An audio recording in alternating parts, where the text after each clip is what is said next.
Hello friends, welcome to my channel Mansi lifestyle 123। तो आप सभी का स्वागत है मेरे चैनल में, मेरे न्यू ब्लॉग में। तो फ्रेंड्स, आप सभी को धनतेरस की और दीपावली की हार्दिक शुभकामनाएं। और आप सभी के ऊपर माँ लक्ष्मी की, भगवान गणेश की और कुबेर महाराज की असीम कृपा बनी रहे। और फ्रेंड्स, आज धनतेरस है। कल छोटी दीपावली, परसों बड़ी दीपावली।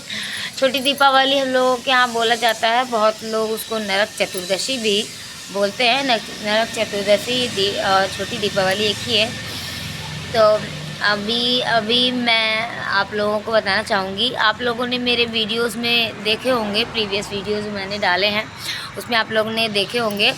मैं जम्मू गई थी, जम्मू एंड क्या कहते हैं कश्मीर। मैं कटरा गई थी माता रानी के दर्शनों के लिए। आप लोग जानते होंगे कटरा जम्मू माँ वैष्णो का वहाँ पे धाम है। त्रिकुटा पर्वत है, त्रिकुटा पर्वत पे माँ शेरावाली वैष्णो माता वो वहाँ पे विराजमान है। उनकी 3 पिंडियाँ हैं।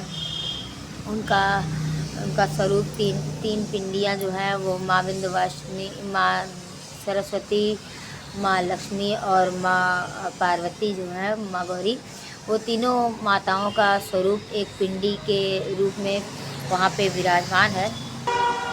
वहाँ पे गुफा में माता का तीनों पिंडी रूप विराजमान है। और माता की गुफा में मतलब इतनी शांति, इतना सुकून वहाँ पे आपको मिलेगा।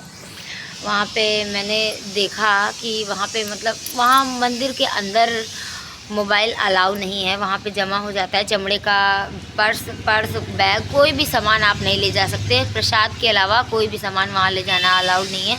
वहाँ पे सारे सामान लॉकर रूम हैं, वहाँ पे जमा हो जाते हैं।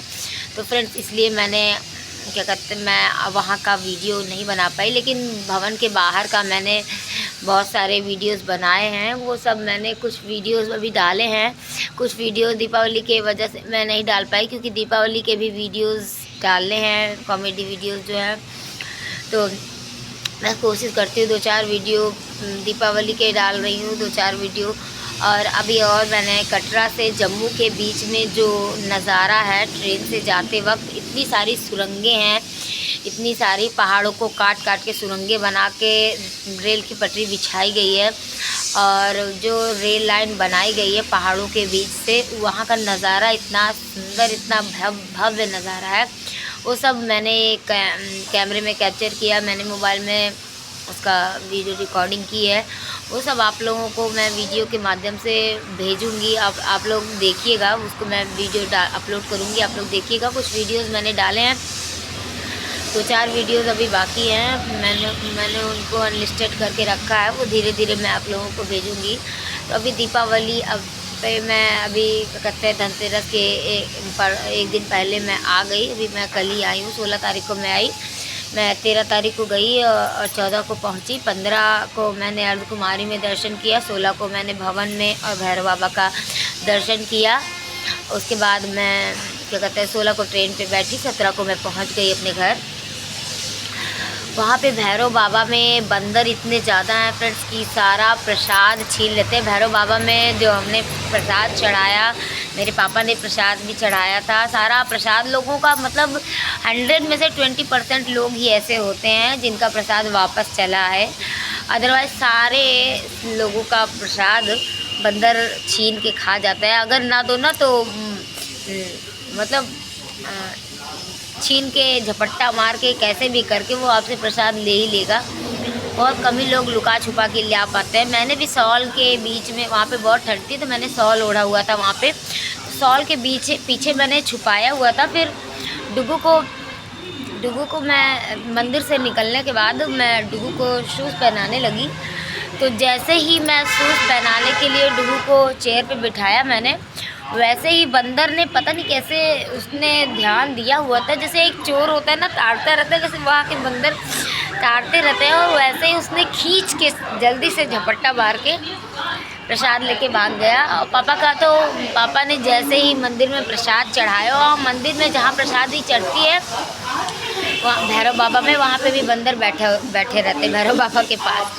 जैसे ही प्रसाद चढ़ता है भैरव बाबा के पास, वैसे ही बंदर देखे रहते हैं। ज़रा से भी अगर आपकी नज़र हटी, अगर आप छुपा नहीं पाए प्रसाद को, तो तुरंत खींच के लेके भाग जाता है। पापा का प्रसाद तो वहीं पे गायब हो गया, मेरा तो थोड़ा बाहर निकलने के बाद गायब हुआ। दोनों लोग का भैरव बाबा का प्रसाद गायब हो गया।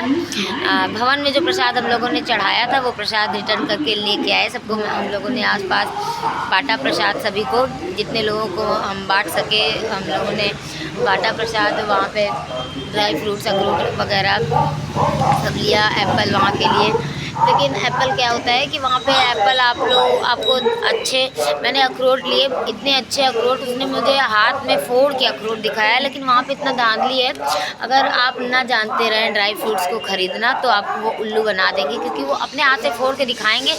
वो मुझे लगता है कि चिटका के रखा हुआ अखरोट रहता है, सबसे अच्छा चुन के रखे रहते हैं, वही उठा के ऊपर से दिखाते हैं।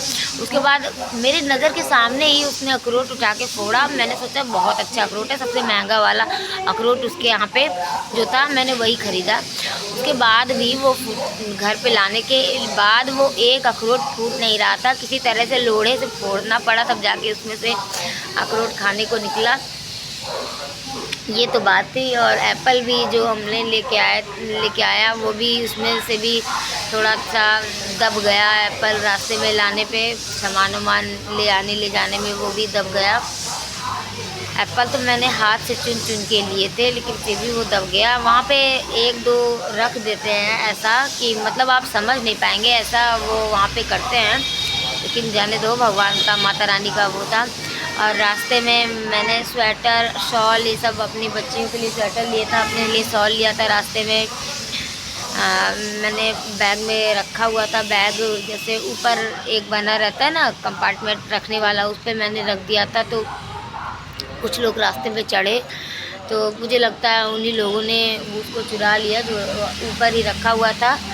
वो भी चोरी हो गया। 1000 रुपये का स्वेटर और शॉल मैंने लिया था, वो भी गायब हो गया, वो भी चोरी हो गया। लेकिन सही सलामत हम लोग घर पहुंच गए, यही सबसे बड़ी बात है। माता रानी का दर्शन वहाँ पे बहुत अच्छे से हुआ। अगर आपको कभी भी माता रानी के दर्शनों के लिए जाना है, तो सबसे अच्छा समय अक्टूबर का है। अक्टूबर के महीने में आप जाइए, बहुत अच्छा सुकून रहता है, ज़्यादा वहाँ पे भीड़ नहीं रहती है।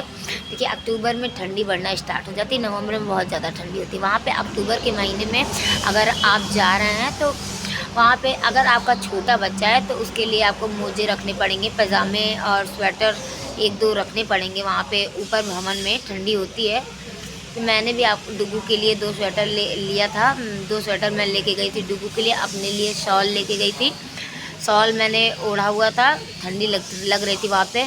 और हम लोग वहाँ पे भवन में रूम लेके रुके थे, तो वहाँ पे भी रूम में जब हम लोग वहाँ पे कंबल किराए पे मिलता है, तो हम लोगों ने कंबल वहाँ पे किराए पे लिया, क्योंकि कंबल आप कैरी करके नहीं ले जा सकते इतना सारा ना, भारी होता है कंबल।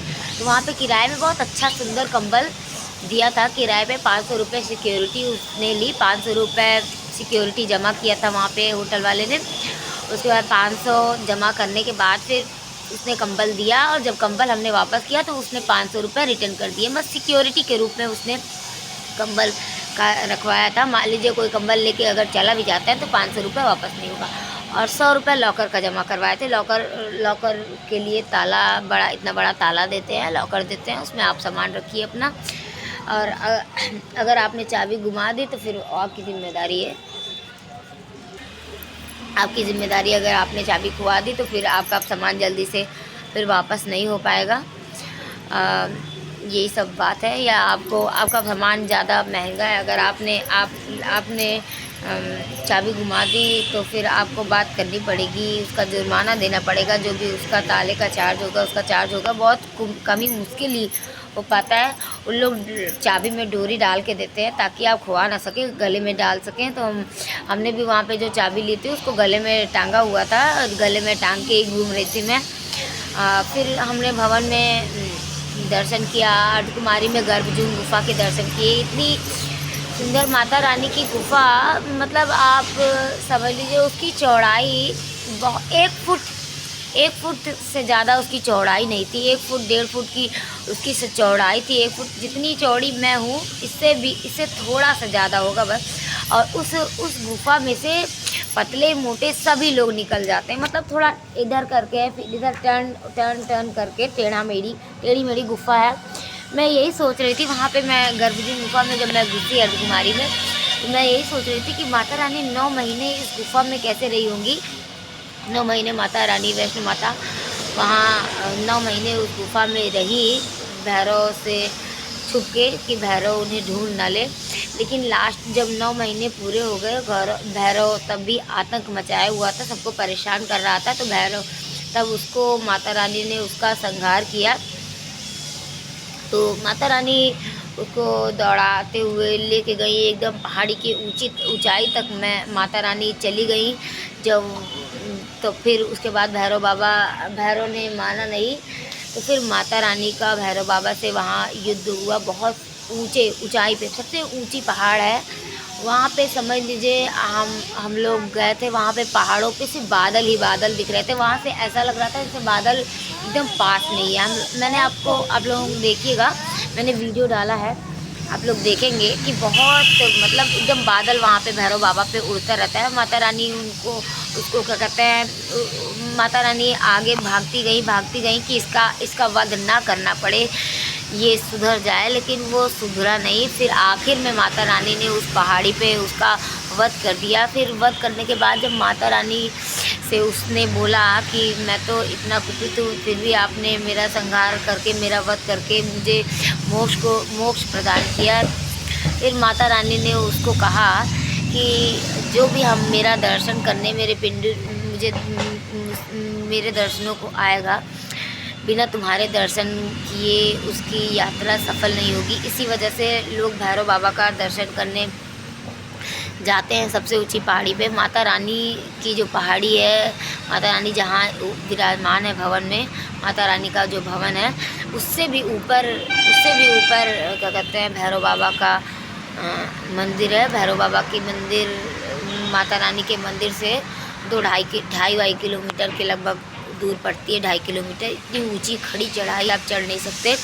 वहाँ पे रोपवे की सुविधा है, लेकिन रोपवे में बहुत ज़्यादा भीड़ रहती है, जल्दी टिकट नहीं मिल पाता है। अगर आपके पास टाइम हो, सारा दिन आप वेट कर सकें, तब तो ठीक है। मैं 1 घंटे 1.5 घंटे लाइन में लगी हुई थी रोपवे के लिए, लेकिन रोपवे में इतनी ज़्यादा भीड़ थी कि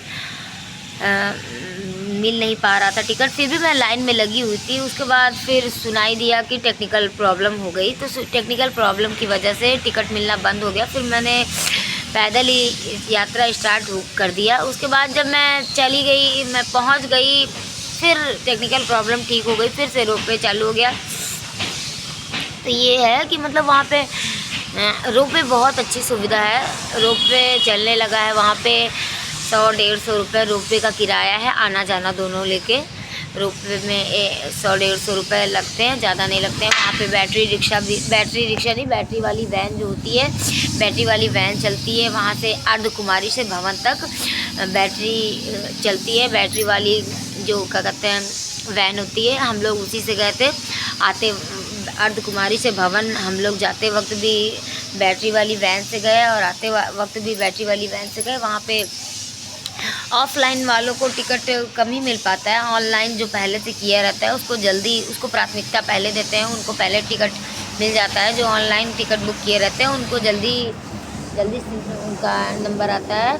ऑफलाइन वालों को बहुत देर तक लाइन में लगना पड़ता है। वहाँ पे हर 2 घंटे पे बैटरी की सुविधा उपलब्ध है। हर 2 घंटे पे बैटरी वाली जो कार है वो चलती है हर 2 घंटे पे। जैसे 6 बजे से सुबह से शुरू होती, 6 बजे, 8 बजे, फिर 10 बजे, फिर 12 बजे, फिर ऐसे करके मतलब हर 3 घंटे पे चालू रहती है।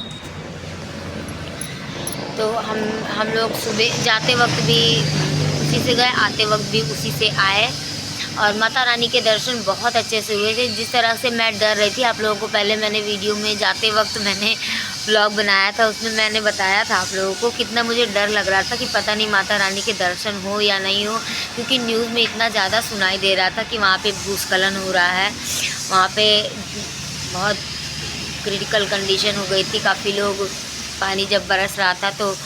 और हम लोग 13 तारीख को यहाँ से ट्रेन पे बैठे, 14 तारीख को मैं पहुँची। 14 तारीख को और 8 तारीख तक तो वहाँ 7 तारीख तक तो वहाँ पे चढ़ाई बंद थी, 8 तारीख से स्टार्ट हुई थी।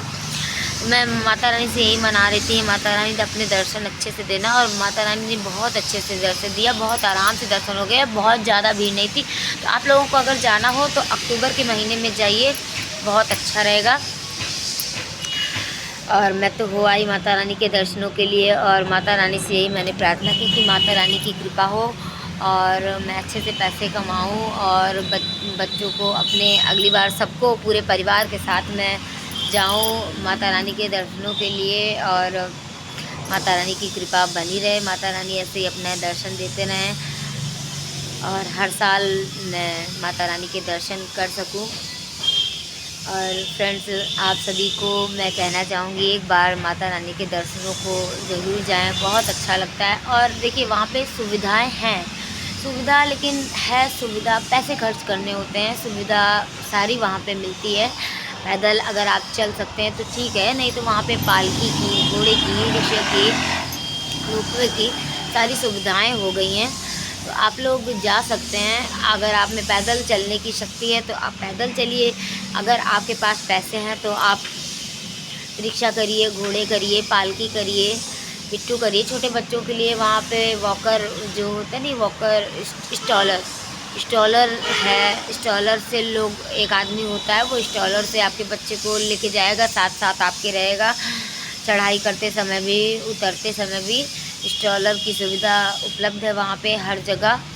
तो आप लोग छोटे बच्चों को भी लेके जाएंगे तो आपको प्रॉब्लम नहीं होगी। वहाँ जगह जगह दूध की सुविधा मिल जाती है, जगह जगह दूध मिल जाते हैं पीने को, चाय पानी खाना पीना, बस पैसा खर्चा करना होता है। पैसे देखिए कहीं भी आप बाहर घूमने जाएंगे तो आपको पैसे खर्चा करने ही होंगे, बिना पैसे के आज के ज़माने में कुछ भी नहीं होता है। बहुत ज़्यादा महंगा वहाँ पे खाना नहीं है, वहाँ पे सरकारी भोजनालय भी है, प्राइवेट भोजनालय जो हैं उसमें थोड़ा महंगे हैं, कॉस्टली हैं, वहाँ पे खाना पीना वहाँ पे थोड़ा कॉस्टली है। लेकिन अभी आप लोग सरकारी वाले में जाएंगे तो वहाँ पे सस्ता है, और वहाँ पे सोने खाने रहने की भी सुविधा है, हर चीज़ की सुविधा है, बस आपको थोड़ा पैसे खर्चा करने होंगे उसमें। वहाँ पे सरकारी वाले में ज़्यादा नहीं लगता है, प्राइवेट में लगता है थोड़ा। तो आप लोग जाइए और माता रानी के दर्शन करिए।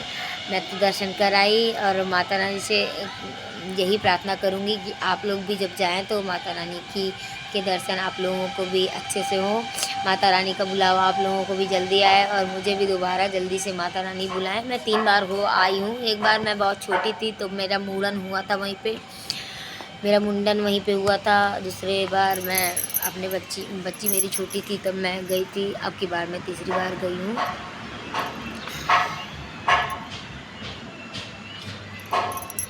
तो इसी के साथ मैं आप लोगों से बोलना चाहूँगी, बाय बाय, टेक केयर, जय श्री राम, जय श्री कृष्ण। आप सभी को दीपावली की हार्दिक शुभकामनाएं।